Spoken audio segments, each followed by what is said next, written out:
Miracle. Ce mot a encore quelque chose de magique, quelque chose qui nous échappe, qui nous fait réfléchir. Peu importe le nombre de théories, de formules, de télescopes ou d'algorithmes que nous avons produits, même ainsi, lorsqu'un événement inattendu se produit, un survivant d'un accident d'avion, une guérison soudaine, des retrouvailles improbables après des décennies, une partie de nous penche vers l'idée que c'était un miracle. Même aujourd'hui, au XXIe siècle, le mot reste chargé d'une énergie presque archaïque, comme s'il appartenait à un autre temps, un temps où les dieux se manifestèrent par la foudre et où le tonnerre était plus qu'une décharge électrique. C'était un message, un signe, une intervention. Mais pourquoi cela? Pourquoi voulons-nous encore tant croire au miracle? Pourquoi, même après tant de siècles de recherche, tant de méthodes, tant de progrès, existe-t-il encore en nous un espace intérieur qui s'illumine face à l'inexplicable? Peut-être que la réponse n'est pas à l'extérieur mais à l'intérieur, car au fond, l'idée d'un miracle est une forme de réconfort. C'est une façon symbolique de dire « vous n'êtes pas seul ». Il y a quelque chose au-dessus de toi, il y a un plan, et il ne faut pas le nier. Vivre sans ce sentiment peut être insupportable pour beaucoup de gens. Quand le monde paraît trop injuste, trop aléatoire, quand la souffrance frappe à votre porte sans prévenir et que vous n'avez plus que des questions sans réponse, croire au miracle est peut-être le dernier moyen de garder espoir. Car un miracle par définition brise les règles, c'est l'exception. C'est la promesse que, même lorsque tout est contre vous, il existe encore une chance qu'un événement inexplicable change le cours des choses. Le miracle est le rêve de l'improbable, et l'improbable est souvent la seule chose qui reste à ceux qui ont déjà tout perdu. Mais c'est là qu'intervient le premier point fondamental de toute cette discussion. Que voulons-nous exactement lorsque nous souhaitons un miracle? Voulons-nous que l'univers soit prévisible ou surprenant? Voulons-nous des lois naturelles ou des exceptions personnalisées? Voulons-nous de l'ordre ou de l'enchantement? Au fond, nous voulons tout en même temps. Nous voulons que la science nous guérisse, mais nous voulons que Dieu nous entende. Nous voulons que les avions décollent en toute sécurité selon des calculs précis, mais nous voulons que notre vie amoureuse soit guidée par le destin. Nous voulons que les étoiles se déplacent selon les lois de la gravité, mais nous voulons que notre signe explique pourquoi tout s'est mal passé. Aujourd'hui, nous sommes des créatures qui vivent à mi-chemin entre le déterminisme et le désir.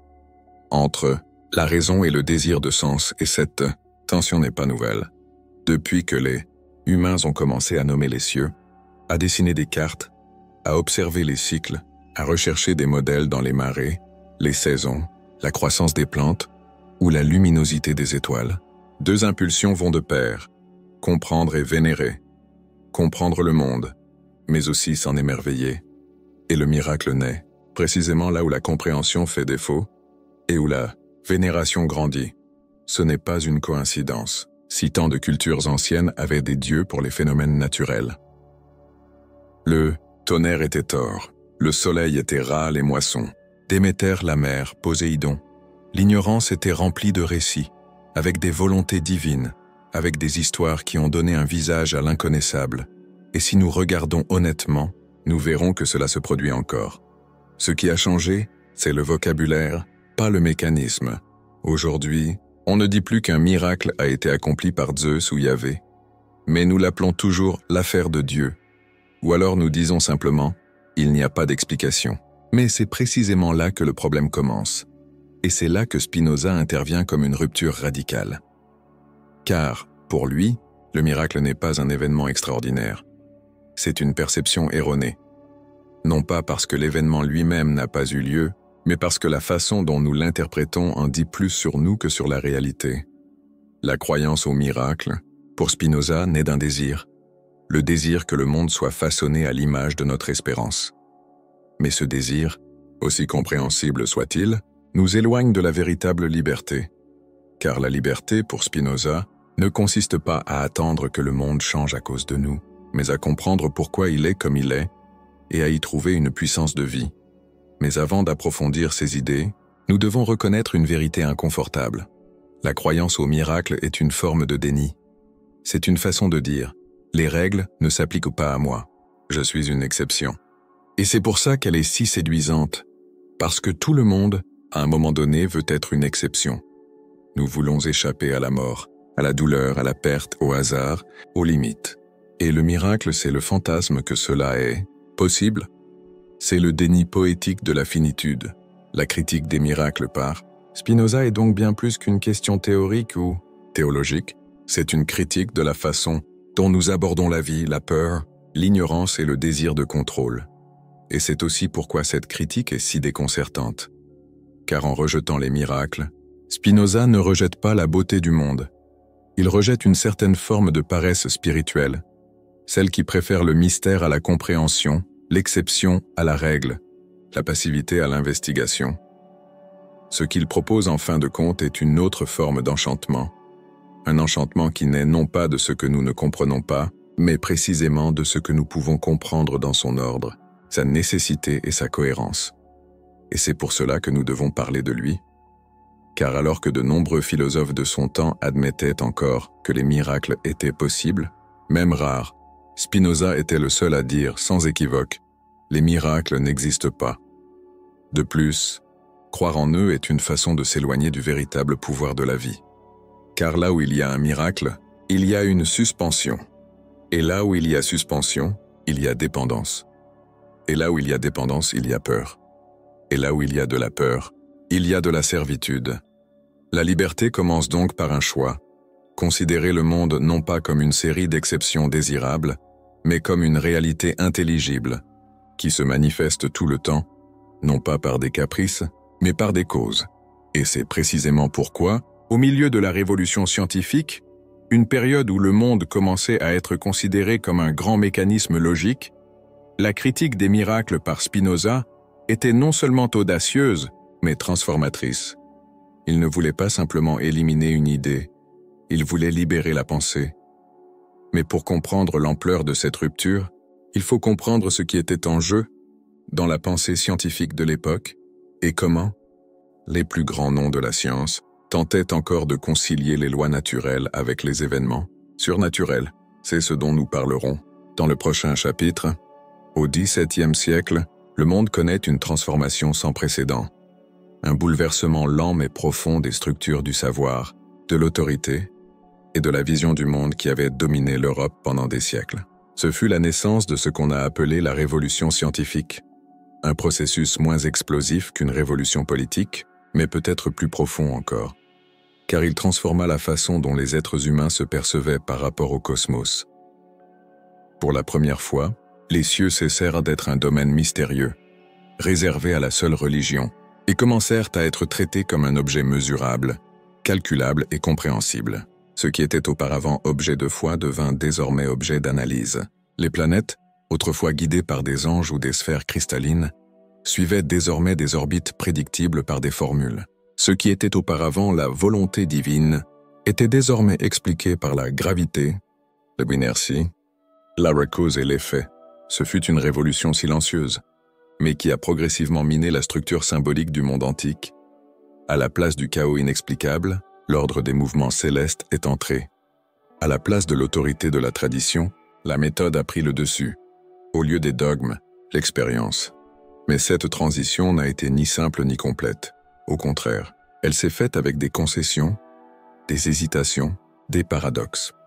L'Europe qui a vu émerger des esprits comme Galilée, Descartes et Newton, des génies qui ont redessiné les cartes du savoir, était aussi une Europe où le surnaturel demeurait présent.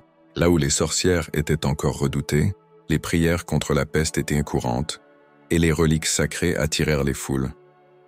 Le miracle était donc toujours une présence réelle, même parmi ceux qui contribuaient à poser les fondements de la science moderne.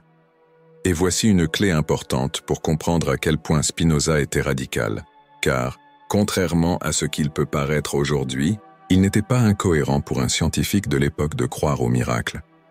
Du moins, pas selon les critères de son époque. La foi et la raison n'étaient pas encore clairement séparées. La science et la religion continuaient à se parler, bien que de manière tendue. Il était tout à fait courant pour un physicien d'expliquer les mouvements des planètes pendant la journée et de prier pour une intervention divine la nuit. L'un n'a pas annulé l'autre. Isaac Newton, par exemple, peut-être le plus grand nom de cette révolution, a écrit davantage sur la théologie que sur la physique. Et dans sa Philosophiae Naturalis Principia Mathematica, chef-d'œuvre de la pensée scientifique, il n'hésite pas à dire que les lois de la nature sont l'expression d'un esprit divin, d'un Dieu régulateur et ingénieux. Descartes, à son tour, affirmait que, oui, l'univers avait une logique, mais que cette logique provenait de la perfection de Dieu, qu'il avait établie telle une horloge parfaite, un Dieu horloger, méticuleux, ordonné, rationnel. Et même Leibniz, avec toute sa sophistication logique, soutenait que Dieu avait créé le meilleur de tous les mondes possibles, et qu'il pouvait parfois intervenir dans sa propre création. Même parmi ceux qui ne voyaient plus Dieu comme un être anthropomorphe, l'idée subsistait que, derrière le fonctionnement du cosmos, se trouvait un esprit ordonnateur. Et cet esprit infiniment puissant pouvait, s'il le souhaitait, suspendre temporairement ses propres lois. C'est cette croyance qui a permis à l'idée de miracle de survivre, non plus comme une fantaisie irrationnelle, mais comme une possibilité rationnellement admissible au sein d'un système théologique. La définition donnée par Johann Miller, par exemple, selon laquelle un miracle est un événement dont la cause ne peut être expliquée par les lois ordinaires de la nature, et que par conséquent ces lois devraient être temporairement suspendues, était considérée comme raisonnable. C'était une tentative de sauver à la fois la raison et la foi, à la fois science et mystère, mais il y avait un problème profond, mais subtil. Si les lois de la nature peuvent être suspendues, alors elles ne sont pas absolues, et s'ils ne sont pas absolus, comment pouvons-nous leur faire confiance? Comment peut-on faire de la science en se basant sur quelque chose qui peut être brisé à tout moment? C'est ici qu'une fissure commence à apparaître dans l'édifice que de nombreux penseurs voulaient construire. Une fissure qu'Spinoza a non seulement vue, mais ouverte en grand. Pour lui, cette coexistence entre loi naturelle et miracle était une erreur, une concession incohérente qui naît non pas de la raison, mais de la peur. Peur d'abandonner complètement l'idée d'un Dieu personnel, qui écoute, décide, interfère. La peur d'accepter que le monde puisse être compris, oui, mais pas contrôlé par des demandes. La peur de vivre dans un univers où rien n'échappe à la nécessité, et par conséquent, où il n'y a pas de place pour les exceptions. Spinoza a regardé cette peur et l'a rejetée. Il a refusé calmement, mais aussi fermement. Et ce faisant, il a franchi une étape que peu de gens osèrent franchir. Rompre non seulement avec le miracle, mais avec la structure théologique même qui le soutient. Car si Dieu est la nature, si Dieu est la somme totale de toutes les causes, alors il ne peut rien y avoir en dehors de cela. Il ne peut y avoir de volonté qui interrompe le cours des choses pour accomplir quelque chose d'extraordinaire. Parce que l'extraordinaire, dans ce système, n'existe tout simplement pas. Tout est naturel, tout est nécessaire, tout est l'effet de cause, même lorsque ces causes nous échappent. Et c'est précisément cette dernière partie qui soutient l'illusion du miracle, notre ignorance des causes. L'absence d'explication n'est pas une explication. Et pourtant, pendant des siècles, nous avons traité ce que nous ne comprenions pas comme s'il s'agissait d'un signe d'intervention divine. Comme si l'inconnu était, par définition, un domaine réservé à Dieu. Mais pour Spinoza, cette attitude est une forme de dépendance, une forme de servitude de la pensée, parce qu'il remplace le mystère par l'enquête, l'espoir à la place de la raison. Et pire encore, elle place l'expérience du monde entre les mains de ceux qui échappent à la compréhension, faisant des êtres humains des spectateurs passifs de leur propre existence. C'est pourquoi il a refusé les miracles, non pas parce que je ne voyais pas de beauté dans le monde, mais parce que j'y voyais de l'ordre. Un ordre qui mérite d'être compris, et non vénéré aveuglément. Tandis que Newton voyait dans la régularité du cosmos la signature d'un créateur, Spinoza voyait dans cette régularité la divinité elle-même. Tandis que d'autres disaient « Dieu a créé l'univers avec des lois parfaites ». Et Spinoza disait « Ces lois sont Dieu, et c'est pourquoi pour lui, il n'y a pas de miracle possible. » Car le miracle ne défie pas seulement les lois, il défie l'idée même de Dieu en tant que nature. Mais cette vision, comme nous le verrons dans le point suivant, ne signifie pas un monde froid, mécanique ou sans merveille. Au contraire, cela signifie un monde où le véritable miracle est la compréhension, et où ce qui paraît extraordinaire, en fait n'attend qu'à être expliqué. Dire que Dieu intervient, c'est dire d'abord qu'il est absent. C'est dire que le monde suit son cours jusqu'à ce que, à un moment donné, pour une raison quelconque, Dieu décide de tourner son attention et de changer ce qui était établi auparavant. Mais Spinoza pose une question simple et dévastatrice. Si Dieu est parfait, Pourquoi créerait-il un monde si imparfait qu'il aurait besoin d'être corrigé? Cette question change tout. Car si l'on admet que l'univers fonctionne selon des lois fixes, comme la science elle-même commence à le démontrer au temps de Spinoza, alors l'idée d'un Dieu qui, de temps à autre, suspend ses lois pour faire une exception, n'est plus seulement un mystère. Cela devient une incohérence. Spinoza propose une vision très différente de la vision traditionnelle. Une vision effrayante, car elle enlève à l'être humain le rôle principal de l'exception. Mais elle libère aussi, car elle restitue au monde la dignité de la nécessité. Il déclare, sans équivoque, « Si quelqu'un soutenait que Dieu accomplit un acte contraire aux lois de la nature, il devrait du même coup soutenir que Dieu agit contre sa propre nature. Et rien ne saurait être plus absurde. » Autrement dit, pour Spinoza, parler de miracle, c'est parler d'un Dieu contradictoire. Un Dieu qui établit des lois pour l'univers, mais qui les enfreint quand cela l'arrange. Un Dieu qui se contredit. Mais comment un être absolument infini, comme Dieu l'est pour Spinoza, pourrait-il agir contre lui-même? Ce n'est pas possible. Ainsi, ce qui semble être un miracle pour certains est en fait le reflet de notre ignorance quant aux causes naturelles de cet événement. Ce n'est pas l'univers qui enfreint ces règles, c'est nous qui ne les connaissons pas encore. Et c'est là le cœur de votre critique. Il n'y a pas d'exception.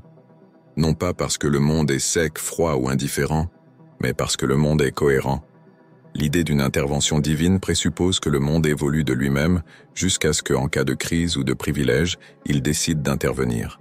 Mais Spinoza y voit une forme d'infantilisme philosophique, une projection humaine fondée sur les désirs, les besoins et les peurs. Nous voulons un Dieu qui nous écoute. Nous voulons que, face à la douleur, à l'injustice ou à la perte, il y ait une force qui nous sauve, qui nous sorte de la norme et nous place dans le miracle. Mais ce désir ne transforme pas la réalité. Il nous emprisonne simplement dans une attente qui n'est jamais satisfaite de manière fiable. Spinoza propose alors une alternative. Dieu n'intervient pas car il n'est jamais absent. Dieu est tout ce qui arrive. Et cela arrive exactement comme cela doit arriver, selon les lois de la réalité elle-même. Cette vision n'est pas fataliste, comme certains l'ont pensé. C'est en fait profondément libérateur, mais cela demande de la maturité. Cela nécessite de renoncer au confort de l'exception et d'assumer la responsabilité de la compréhension. Car lorsque nous attendons un miracle, nous cédons en quelque sorte le pouvoir de transformation à quelque chose d'extérieur à nous-mêmes. Nous disons « Je ne peux pas, mais peut-être que Dieu le peut. Je ne comprends pas, mais peut-être qu'il changera cela pour moi. » Et cette façon de penser, selon Spinoza, nous rend faibles. Cela nous met dans la position de sujets, de mendiants cosmiques, qui vivent dans l'attente d'une suspension momentanée des règles. Mais si Dieu est la nature même, si tout ce qui est en Dieu et par Dieu, alors chaque cause, chaque événement, chaque plus petite transformation est déjà une expression directe du divin. Rien n'est sorti, rien ne s'y oppose.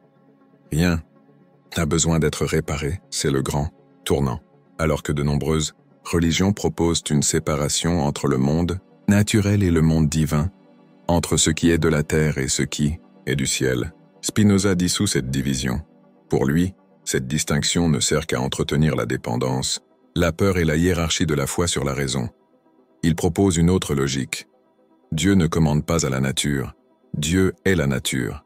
Et en plus, Dieu ne décide pas. Dieu ne choisit pas quand intervenir. Dieu n'agit pas par volonté, car la volonté implique un choix entre des possibilités. Et pour Spinoza, Dieu est la nécessité même, la réalité elle-même dans sa plénitude. Dieu ne choisit pas, car il n'y a rien à choisir. Tout ce qui arrive arrive en conséquence directe de ce qu'est Dieu. Rien n'est arbitraire, rien n'est volontariste. Cette vision bouleverse complètement l'image d'un Dieu Père, d'un Dieu volonté, d'un Dieu qui parfois observe et parfois s'implique. Et remplacer tout cela par une vision dans laquelle le divin ne s'écarte pas de la réalité, même une seconde. Il n'y a pas d'écart, il n'y a pas de pause, il n'y a pas d'exception. Ce genre d'idée demande du courage, le courage d'abandonner le confort de l'improbable, le courage d'accepter que oui, beaucoup de choses sont douloureuses, injustes, voire absurdes d'un point de vue humain, mais elles ne sont pas miraculeusement évitées, car elles font partie du réseau même de causes qui soutient tout. Et puis vient l'inévitable question, si tout est nécessaire, Où est la liberté? Si tout se passe selon des lois immuables, où est la place pour l'action humaine, pour le désir, pour le changement? C'est l'une des questions les plus mal comprises de la philosophie de Spinoza. Et la réponse réside précisément dans le type de liberté qu'il propose. Car pour Spinoza, être libre, ce n'est pas échapper à la nécessité, mais agir en la comprenant. La liberté ne consiste pas à être une exception, mais à être la cause de soi-même, dans la mesure où l'on se comprend comme faisant partie du tout. Ceux qui agissent en fonction de causes connues sont plus libres que ceux qui attendent des causes extérieures, imprévisibles et miraculeuses. Éliminer les miracles ne signifie donc pas réduire la grandeur de la vie, mais au contraire la rendre plus solide, plus fiable, plus profond. C'est échanger l'étonnement de l'ignorance contre l'admiration de l'ordre. Cela signifie arrêter d'attendre les forces extérieures et commencer à s'intégrer dans le flux de la réalité avec lucidité. Et tout commence par un refus simple, le refus de l'exception, le refus du privilège métaphysique, le rejet de l'idée que Dieu agit quand il veut, et pas toujours en tout. Dieu n'intervient pas car il n'est jamais absent. Et s'il n'est jamais absent, tout est une expression de lui, même ce que nous ne comprenons pas. Mais une autre question, encore plus délicate, se pose alors. Si le miracle n'est pas réel, si tout ce qui était naturel, pourquoi insistons-nous à l'appeler un miracle? Que nommons-nous exactement avec ce mot? C'est ce que nous allons explorer ensuite. Car pour Spinoza, le miracle n'est pas dans le monde, c'est dans l'esprit de l'observateur. Il est toujours facile d'appeler miracle quelque chose que nous ne pouvons pas comprendre. Il est toujours séduisant de regarder l'incompréhensible et de le revêtir de mystère divin, comme si l'absence d'explication était en soi la preuve d'une intervention surnaturelle. Mais Spinoza renverse cette logique. Pour lui, ce que nous appelons un miracle ne dit rien du monde, mais tout de notre ignorance. Et cette affirmation, bien que simple, est une bombe silencieuse, parce que cela déplace la discussion du ciel vers l'esprit humain, des dieux aux hommes, des événements aux yeux qui les observent.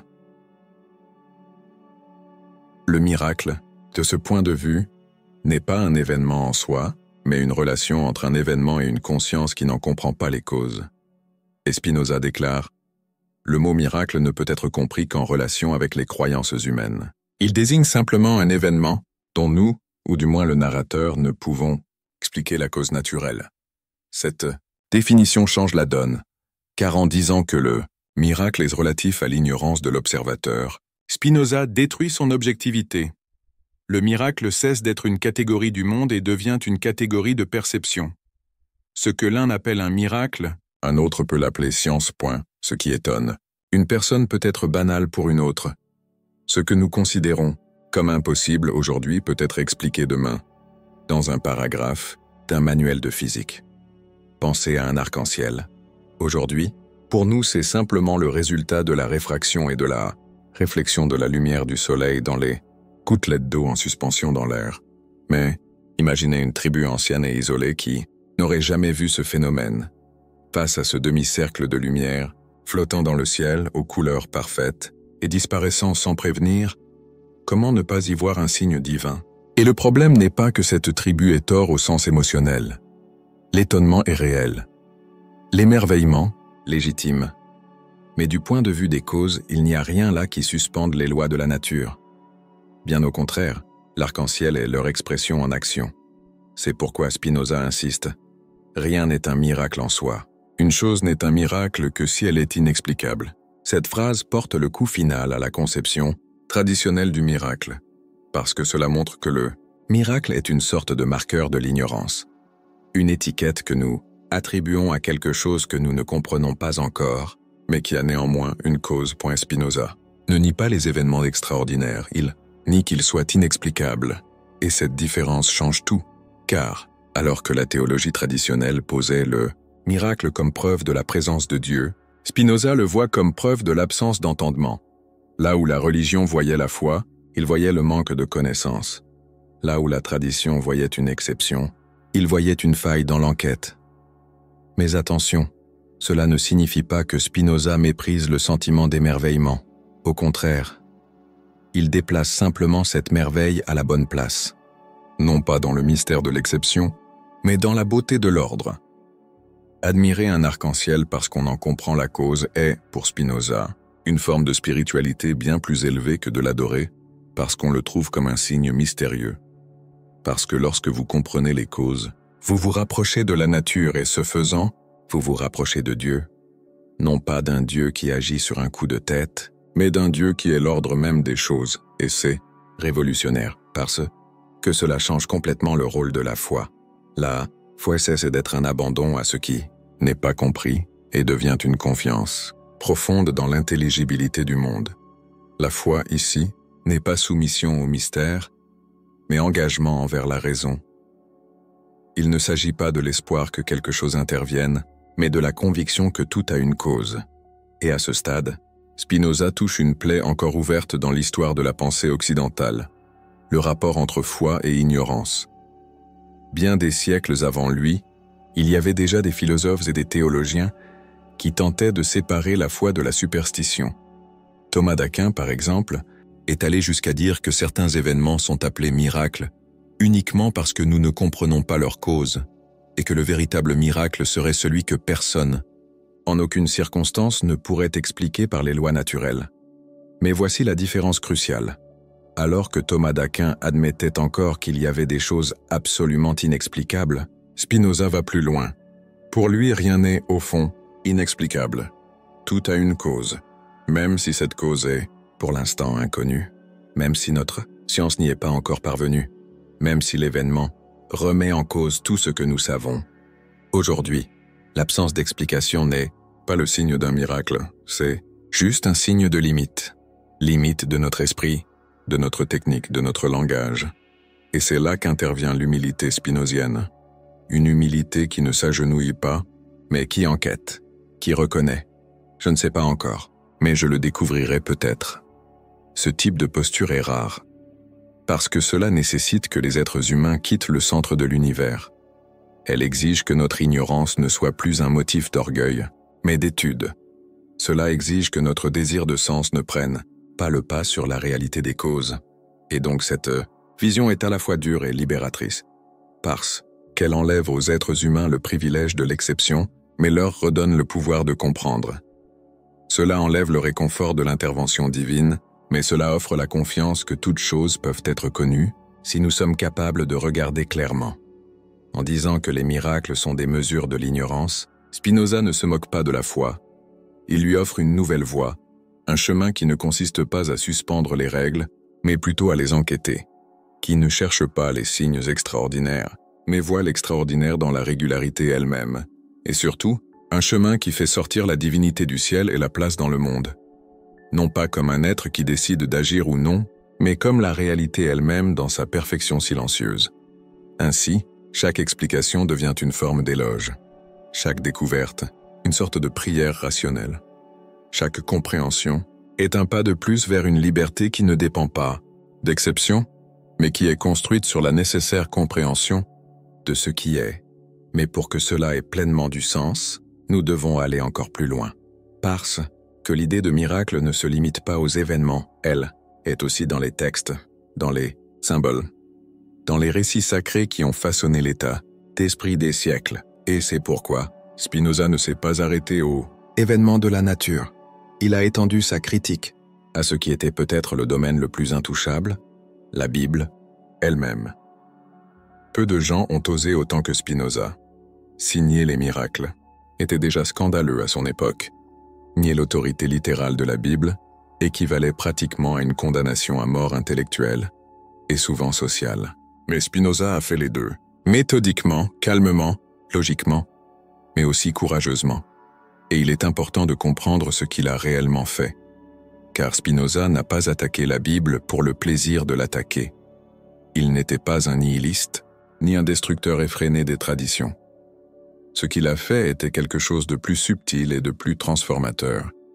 Il a réinterprété la Bible en fonction de sa fonction réelle.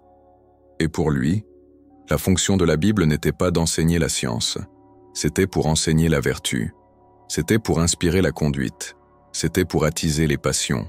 Par conséquent, les miracles qu'il contenait n'étaient pas des mensonges, mais des métaphores.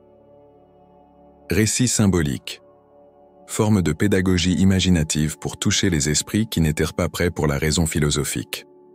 En d'autres termes, pour Spinoza, la Bible n'est pas un manuel de physique, mais une littérature théologique destinée à éveiller la piété, et cela change tout.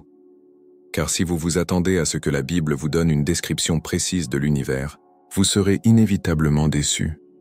Elle tombera dans des contradictions, dans des impossibilités, dans des absurdités physiques. Mais si vous lisez la Bible pour ce qu'elle est, un recueil de récits destiné à générer l'obéissance morale et le respect spirituel, alors elle peut remplir son objectif sans avoir à rivaliser avec la science. Spinoza écrit dans le traité théologico-politique, tous les événements relatés dans l'Écriture se sont produits naturellement, mais ils sont rapportés à Dieu, car ce n'est pas le rôle de l'Écriture d'expliquer les causes naturelles, mais d'exciter la piété. Cette phrase a plus de pouvoir qu'il n'y paraît à première vue, parce qu'elle enlève à la Bible son monopole sur la vérité, mais préserve sa valeur en tant que force qui façonne le comportement. La Bible, pour Spinoza, n'a pas tort parce qu'elle contient des miracles. C'est juste mal lu. Elle n'a pas tort en décrivant Moïse séparant la mer, celui qui lit cela comme une description littérale d'un fait physique, plutôt que comme un récit symbolique destiné à renforcer la foi d'un peuple qui avait besoin de croire que sa libération était inévitable, a tort. Les miracles bibliques sont donc des figures de style. Récits, didactiques, construction culturelle, des instruments de mobilisation spirituelle, pas des rapports scientifiques. Et Spinoza le fait avec un calme presque déconcertant. Il ne crie pas, il ne se moque pas, il ne ridiculise pas. Cela montre simplement que les champs doivent être séparés. La Bible appartient au domaine de l'imagination régulatrice. La science, dans le domaine de la raison investigatrice. Et confondre ces deux domaines est source d'erreurs, de superstition et de violence intellectuelle. Il souligne même une erreur courante de son époque, et qui, malheureusement, persiste encore aujourd'hui, utiliser la Bible comme critère pour juger les découvertes scientifiques. C'est exactement ce qui est arrivé à Galilée, quelques décennies avant que Spinoza n'écrive. Galilée leva les yeux vers le ciel et dit « La terre tourne ». L'Église a regardé les Écritures et a dit « Non ». Et Spinoza, avec lucidité, démonte ce type de conflit, car selon lui, les auteurs bibliques n'avaient ni la connaissance ni l'intention d'expliquer les mécanismes du monde. Ils ont écrit à partir de leur imagination, de leur culture, de leur langue et de leur perception, et ne peuvent donc pas être considérés comme des autorités en matière scientifique. Nous devons lire la Bible, non pas comme un ingénieur lit un manuel, mais comme un poète lit une métaphore. Et cela ne diminue en rien la Bible, cela la place simplement à la bonne place. Un lieu symbolique, un lieu pédagogique, un lieu émotionnel, mais pas un lieu technique, ni causal, ni rationnel. Cette séparation est ce que Spinoza appelle la liberté de philosopher, la liberté de penser sans être lié à l'autorité des textes anciens. Non pas pour nier la tradition, mais pour libérer la pensée du besoin d'être validée par elle. Car la véritable connaissance, pour Spinoza, n'a besoin ni de miracles, ni de prophéties, ni d'écriture sacrée. Il lui suffit de la raison, de l'expérience et de la cohérence interne des idées. Et c'est pourquoi il dit, sans équivoque, que tous les événements relatés dans les Écritures se sont produits naturellement. En d'autres termes, même ce que la Bible décrit comme miraculeux, fléau, guérison, voix venue du ciel, phénomène cosmique, s'est produit selon les lois de la nature et non en les suspendant, non pas parce que Spinoza pense que la Bible ment, mais parce que la fonction de la Bible n'était pas d'expliquer, elle était de toucher, d'émouvoir, d'émouvoir. Tout comme une bonne métaphore, tout comme une fable bien racontée, tout comme un mythe qui reste vivant non pas parce qu'il est littéral, mais parce qu'il est symbolique. Cette vision spinozienne est profondément moderne et, en même temps profondément ancien, car il sauve la dimension pédagogique du récit. Il propose que la valeur des textes sacrés ne réside pas dans leur véracité scientifique, mais dans leur efficacité spirituelle. Si une histoire suscite un respect révérencieux, inspire la gentillesse, éveille la compassion, alors elle remplit son objectif, même si cela est physiquement impossible. Mais si cette même histoire est utilisée pour étouffer la raison, entraver le progrès de la connaissance ou justifier les préjugés et la domination, alors elle cesse d'être spirituelle et devient un obstacle. Spinoza est clair sur ce point, la Bible a sa place, mais pas dans le tribunal de la science. Pas dans le domaine de la cause à effet. Cela appartient au domaine du sens, de la morale, de l'imagination régulatrice. Et tant qu'il est lu de cette façon, il peut continuer à jouer un rôle important. Mais si elle est utilisée pour définir les limites de la pensée, pour opposer son veto à des questions, pour étouffer la recherche, alors elle ne sert pas la liberté humaine, mais la servitude mentale. Spinoza propose ainsi une Bible vivante. Mais vivez comme un symbole, comme une inspiration, comme un mythe, pas comme le code technique de l'univers. Cette vision, bien sûr, n'a pas plu à beaucoup de gens à l'époque, et elle plaît toujours aujourd'hui, parce qu'elle remet en question une structure qui dépend des miracles pour justifier l'autorité, mais elle offre quelque chose en retour. Une forme de spiritualité qui va de pair avec la raison, une foi qui ne s'oppose pas à la compréhension, mais se laisse affiner par elle. Et cette proposition nous amène à un point décisif. Si tout est naturel, si rien n'est un miracle, si même la Bible est l'expression de l'imagination collective, alors où est le sacré? Spinoza a une réponse. Et c'est aussi élégant que, subversif, le sacré est de mise, il y a un besoin, c'est dans le fonctionnement impersonnel et parfait de la réalité. Et cela nous conduit à un nouveau type de religiosité, non pas fondée sur des exceptions, mais sur la confiance sereine que tout a une cause, et que la compréhension de ces causes est la forme la plus profonde d'adoration. Et c'est exactement de cela dont nous allons parler ensuite. Lorsque Spinoza déclare qu'absolument tout est naturel, il ne fait pas seulement une déclaration sur l'univers, il redessine la spiritualité.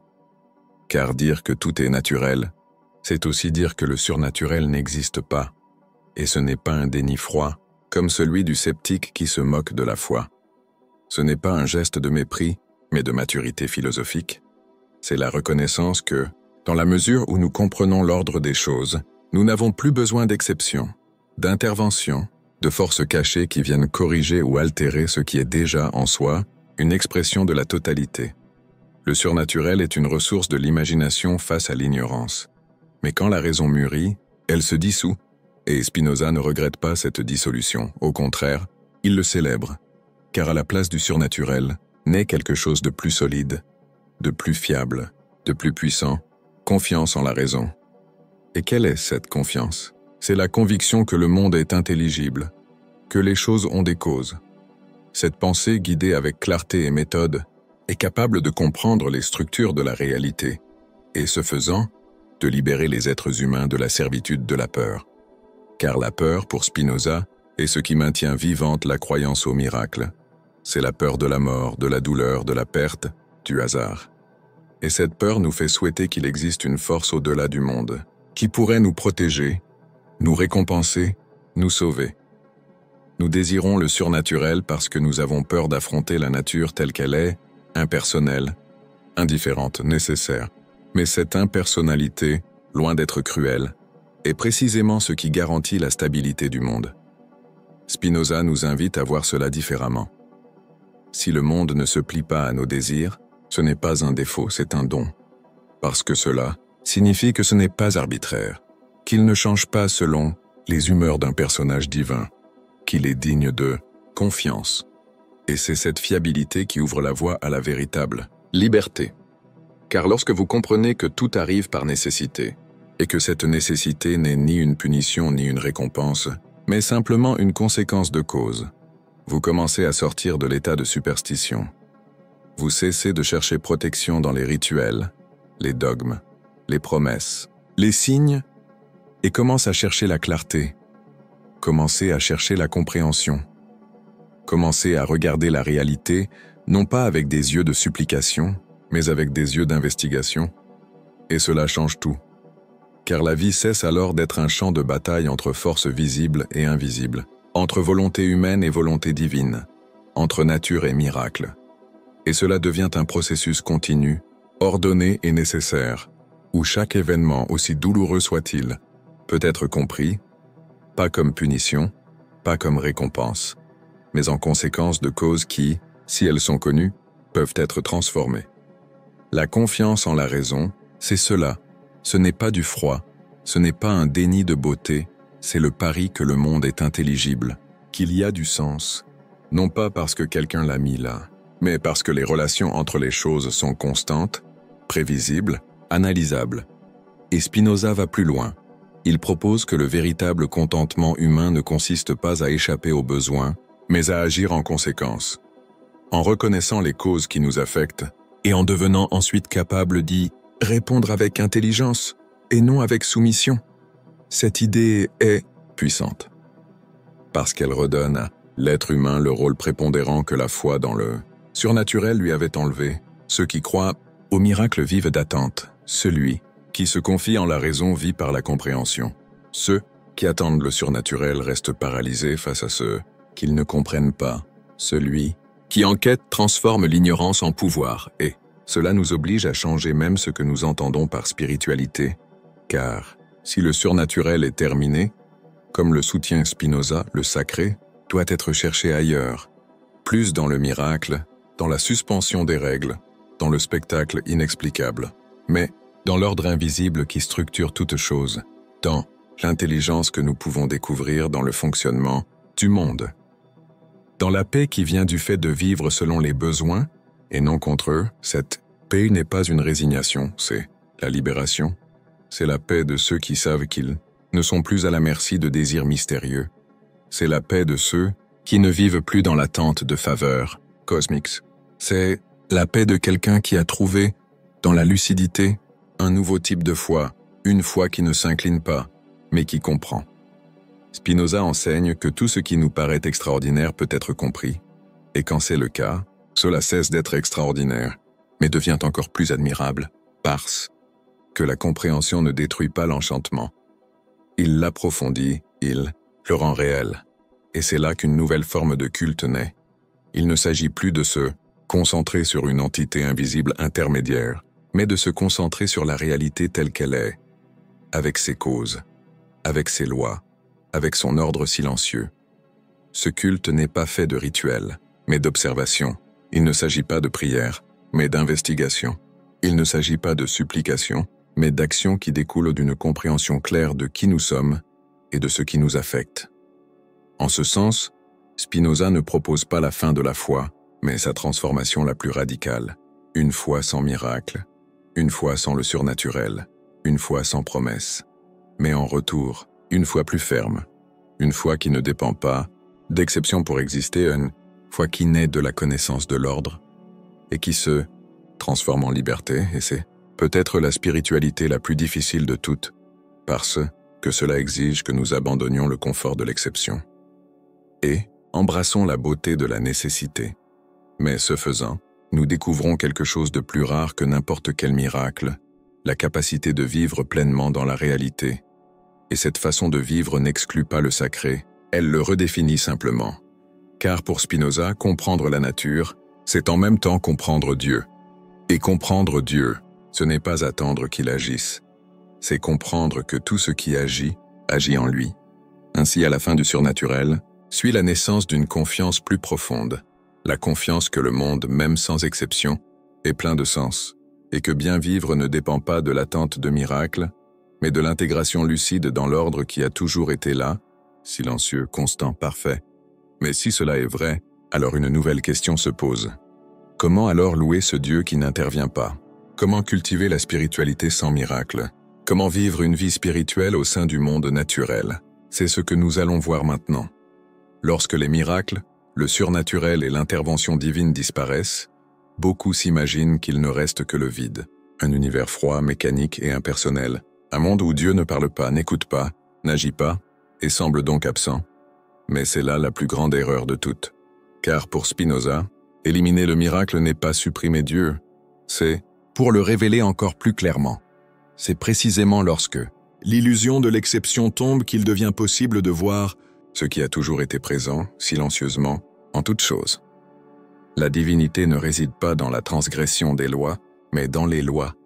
Ce n'est pas dans la suspension de la nature, c'est dans la nature.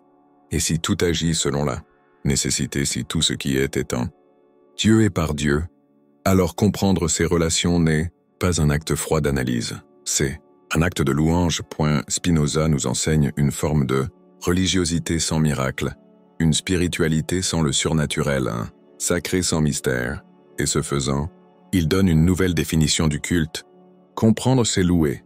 C'est peut-être la phrase la plus radicale de toute sa philosophie, parce qu'elle renverse des siècles de traditions religieuses. Elle renverse l'idée selon laquelle la louange est dans la soumission, dans l'obéissance aveugle, dans la peur. Pour Spinoza, la véritable louange réside dans la compréhension lucide de l'ordre des choses, dans la sérénité de celui qui regarde le monde et voit, non pas un théâtre de désirs cachés, mais une structure nécessaire qui peut être connue, et par conséquent, transformée. Cette forme de spiritualité ne nécessite pas de dogme, de révélation ou de miracle. Cela exige de la présence, nécessite une attention particulière. Il faut des efforts pour comprendre ce que c'est, et ce qui est, c'est Dieu. C'est là le point où converge toute la philosophie de Spinoza. L'idée que Dieu n'est pas en dehors du monde, mais qu'il est le monde lui-même dans sa plénitude. Non pas un être, mais l'être. Non pas une seule personne, mais la totalité des causes. Non pas quelqu'un qui décide, mais ce qui est simplement éternellement, nécessairement.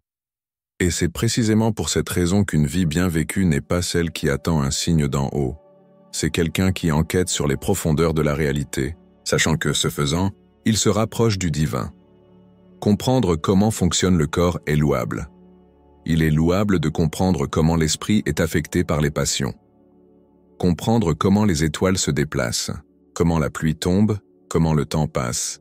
Tout cela est une louange, parce que tout cela est Dieu, et non pas un Dieu qui exige l'adoration, mais un Dieu qui se révèle dans l'acte même de connaître.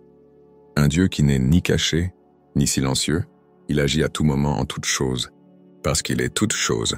Cette idée est libératrice parce que cela dissout la culpabilité, dissout l'exigence, dissout le besoin de plaire à une entité extérieure. Vous n'avez pas besoin d'être choisi, pas besoin de plaire.